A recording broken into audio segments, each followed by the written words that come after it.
નમસ્કાર, આપ જોઈ રહ્યા છો જેકેએસ ન્યૂઝ ગુજરાતી। વાત કરીએ તો માળિયાટી તાલુકાના ગલોદર ગામનો આર્મી જવાનની અંતિમ યાત્રામાં હજારો લોકો જોડાયા હતા। સ્વ દિનેશભાઈ નાથાભાઈ સિંધવની બોડી દિલ્હીથી અમદાવાદ બાય પ્લેન ત્યાંથી બાય રોડ દ્વારા સવારે 6 વાગ્યે રામવાવ પાટિયા પહોંચતા પરિવારજનો અને ગ્રામજનો મોટી સંખ્યામાં પહોંચતા હાઈવે પર વાહનોની લાંબી કતારો જોવા મળી હતી। આર્મીમાં ફરજ બજાવતા માળિયાટી તાલુકાના ગલોદર ગામના દિનેશભાઈ નાથાભાઈ સિંધવની અચાનક તબિયત ખરાબ થતાં સારવાર દરમિયાન અવસાન થતાં માળિયાટીના તાલુકા પંથકમાં સન્નાટો છવાઈ ગયો હતો।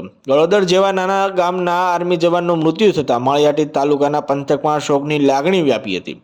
આજુબાજુના ગામડામાં જાણ થતાં માળિયાટીના તાલુકાના ગલોદર ગામમાં હજારો લોકો દોડી આવ્યા હતા। આર્મી જવાનને ઇન્ડિયન આર્મી દ્વારા ગાર્ડ ઓફ ઓનર આપવામાં આવ્યું હતું। જવાનના પરિવાર ઉપર જાણે આપ તૂટી પડ્યું હોય એવા વિલાપના દ્રશ્યો સર્જાયા હતા। સ્વ દિનેશભાઈ નાથાભાઈ સિંધવને ખેડૂત પરિવારમાંથી આવે છે। તેને એક દીકરો હરપાલસિંહ અને એક દીકરી હર્ષિતાબા અને બંને 3 વર્ષના છે। 3 વર્ષના દીકરા એ પિતાની અંતિમ સંસ્કાર આપ્યો હતો।